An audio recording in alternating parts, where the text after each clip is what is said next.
Mister KTR ఒళ్ళు బలిసి కొట్టుకుంటున్నావు బిడ్డ. అమెరికాలో హోటల్లో పనిచేసి అక్కడ హోటల్ తిండి బాగా బట్టి ఒళ్ళు బలిసినావు. తెలంగాణ ఉద్యమ సమయంలో మధ్యలో వచ్చి రాజకీయ పదవులు అనుభవించి ఇంకా తెగబలిసినావు. తెలంగాణ రాష్ట్రం వచ్చిన తర్వాత 10 సంవత్సరాల అధికారాన్ని బాగా బ్రహ్మాండంగా అనుభవించినాం, అన్ని రకాలుగా అనుభవించినాం. రాత్రిపూట అనుభవించడం, పగటిపూట అనుభవించడం, కోట్లాది రూపాయలు సంపాదించడం. ఒళ్ళు బలిసి కొట్టుకుంటున్నావు బిడ్డ. నీవు రైతు బిడ్డ అయిన రేవంత్ రెడ్డి తెలంగాణ రాష్ట్రానికి సస్యశ్యామలం చేయాలి, తెలంగాణ రాష్ట్రాన్ని అభివృద్ధి చేయాలి, అప్పు చేసి పెట్టి తెలంగాణ రాష్ట్రాన్ని అప్పునెత్తిన పెట్టిపోయినరు ఈ దుష్ట దుర్మార్గులు. ఈ తెలంగాణను బాగు చేసుకోవాలని చెప్పేసి తన్లాడుతూ కేంద్ర ప్రభుత్వంతో సఖ్యతగా మెలుగుతూ ఆ తెలంగాణకు రావాల్సిన అంశాలే కానీ, మెట్రో రైలే కానీ, లేకపోతే రకరకాల ప్రాజెక్టుల గురించి కేంద్ర మంత్రులతో మాట్లాడి ఎప్పటికప్పుడు హైదరాబాద్కు, ఢిల్లీకి, మరి ఇతర ప్రాంతాలకు పార్టీ కార్యక్రమాలు చూసుకుంటూ తెలంగాణ రాష్ట్ర అభివృద్ధి కోసం దండాడుతూ కేంద్ర ప్రభుత్వంతో కావాల్సిన పనులను, రావాల్సిన పనులను చూసుకుంటూ అన్నీ చేసుకుంటుంటే మీలాక తెగబలిసి కొట్టుకుంటూ నోటుకొచ్చినట్టు మాట. నీకు నీ బావకు ఏమింది? ఖచ్చితంగా ఏదో ఒకటి అనాలా, ఏదో ఒకటి తిట్టాలి. కానీ నిజంగా చెప్తున్నా, ఎంత బాధ అనిపిస్తుందంటే, ఇంత బద్మాషి నాయనన్నా మేము తెలంగాణ ఉద్యమం అయిన తర్వాత, రాష్ట్రం వచ్చిన తర్వాత గెలుచుకున్నది. ఏం భాష అది? నిజంగా చెప్తున్నాము. కొత్తగా రాజకీయాల్లోకి వచ్చేటోళ్ళు, కొత్తగా రాజకీయాలను పర్యవేక్షిస్తున్న పిల్లల యూత్ మీ భాష చూసి నేర్చుకోవాలి. మీరు ఘోరంగా మాట్లాడుతుంటే ముఖ్యమంత్రి గారు తనదైన శైలిలో సమాధానం చెప్తున్నారు. కానీ మీకేమైనా సిగ్గులు ఏం పరిచిరా? ఊరపదులు పరిచినట్టు పరిచి కొట్టుకుంటున్నారు దొంగనాయన్లు. గజ్జిలేసిన కుక్కలేక, బురదలో పడిన పంది లేక ఏం మాట్లాడుతున్నారు? గౌరవం, ముఖ్యమంత్రి అంటే గౌరవం లేకుండా మాట్లాడుతున్నారు. అసలుకు బండబూతులు. అంటే రాజకీయాల్లో ఉండాలంటే ఇటువంటి బండబూతులు మాట్లాడాలన్నా అని చెప్పేసి పరిస్థితికి నిజానికి చెప్తున్నా.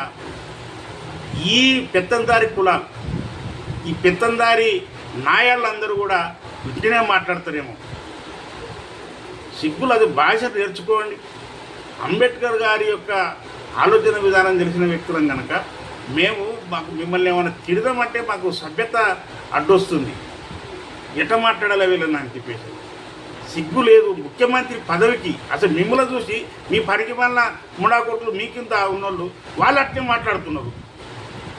అసలు ఎటు తీసుకుపోతున్నారు మీరు? మీ భాష తీరు ఎట్లా ఉంది? విమర్శనకు కూడా ఒక పద్ధతి ఉంటుంది. అంతేగాని ఇష్టం వచ్చినట్టు నోరు మాట్లాడితే మాత్రం ఏమవుతుంది? అమ్మమ్మంటే జైల్లో పెడతారు. 3 నెలలు 4 నెలలు జైల్లో పెడతారు, బయటకు వస్తారు. అంతేగాని దొరికిన కాడ ఇరగదీస్తంతే ఒళ్ళు బాగా కొవ్వెక్కి బలిసిండ్రు. ముఖ్యమంత్రి ఓ రోజు మీ నాయన ఉన్నాడు ముఖ్యమంత్రి, అది సీట్లా ఆయన అట్లా మాట్లాడారు ఎవరన్నా? ఈరోజు రేవంత్ రెడ్డి గారు ముఖ్యమంత్రి సీట్లో కూర్చున్నాడు.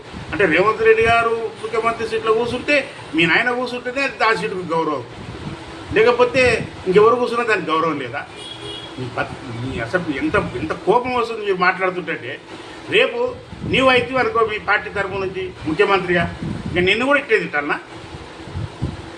సభ్యత, సంస్కారం నేర్చుకోండి కేసీఆర్ గారు. ఒళ్ళు పెంచితే కాదు, భాష బాగా మాట్లాడితే కాదు, సంస్కృతి నేర్చుకోండి, సంస్కారం నేర్చుకోండి. ఆ రోజు ఉద్యమ సమయంలో పోలీసులను పట్టుకొని లంచ కొడకలు, అమలు కొడకలు అని చెప్పి తిట్టారు. ఎవరైనా ప్రజలు తిట్టిండ్రా పోలీసులు ఉన్నట్ల? మీరు తిట్టిన ఒళ్ళు బలిసి కొట్టుకుంటున్నారు. మీరు పోయిన 10 సంవత్సరాల కాలంలో సంపాదించింది అరగడబోక అల్లాడుతున్నారు. మీకు పోయే కాలం వచ్చింది, మీరు రారు. ముఖ్యమంత్రి గారు చెప్పినట్టుగా ఇది చచ్చిపోయిన శవానికి ఎంత అలంకరణ చేసినా తిరిగి లేవదన్నట్టుగా టీఆర్ఎస్ పార్టీని బతికించుకోవాలి, అధికారంలోకి రావాలని మీరు ఎంత దండాడుతున్నా మీరు లేవరు. చచ్చిపోయిన శవం లేకనే మీ మాటలని కూడా అలంకరణ లేకనే మీ చెల్లెలు ఆల్రెడీగా సెల్యులు స్ట్రోకు తండ్రికి తగులుతుంది, నీకు తగులుకు, సిస్టర్ స్ట్రోక్ తగులుతుంది. మీ బతుకు ఆమె చూసుకుంటారు, ఆమెతోనే కొట్లాడుకోండి. కానీ ముఖ్యమంత్రి గురించి ఇంకేమైనా నోరు దాటి మాట్లాడితే మాత్రం ఇక మేము చూస్తూ ఊరుకునే పరిస్థితి లేదు. మీ ఒళ్ళును ఆ గొడ్ల కోసే కట్టలతోన మీ యొక్క శరీరాన్ని ఒలిసి ఆ ముఖ్యమంత్రి గారికి చెప్పులు కుట్టిస్తాం బిడ్డ. ఇంకా లాభం లేదు. ఇక ఎందుకంటే అంబేద్కరిస్టులం మేమంతా. మీరు ఇంకా ఒళ్ళు పరిచి కొట్టుకుంటే మాత్రం ఇక ఇంకా అట్నేగానే మాట్లాడితే ఇక బర్దాసి కాలేము. కేటీఆర్ గారు మీరు మార్చుకోండి, మీ భాష మార్చుకోండి, మీరు ప్రజల అభిమానాన్ని చొరగొనండి. అంతేగాని పందికొక్కులాగా దోసుక తిన్నారు, 10 సంవత్సరాలు దోసుక తిని మళ్ళీ ఇంకా దోపిడీని పెంచుకోవడానికి మళ్ళీ అధికారంలోకి రావాలని తన్నాడుతున్నారు. మీరు కరలో పట్టాలు తింటారు అధికారంలోకి వస్తారని. కానీ రేవంత్ రెడ్డి గారు ఉన్నంతకాలం మీరు రానే రారు. అసలుకు 20 ఏళ్ళు రేవంత్ రెడ్డి గారే ముఖ్యమంత్రి. మీరు దయచేసి భాషను మార్చుకోండి, ఆ రకంగా నడవండి. అంతేకాని ఎంత చెప్పుకుంటే ఇంకోటి మీకు వాడు పనికిమాలినోడు జమైండు, వాడు పాడి కౌశిక్ వాడైతే అసలు మనిషే కాదు, వాడు పెద్ద ఊర కుక్క. అటువంటి జమ చేసుకొని మీ దాంట్లోకి వచ్చిన అందరూ కూడా అట్టే అవుతున్నారు.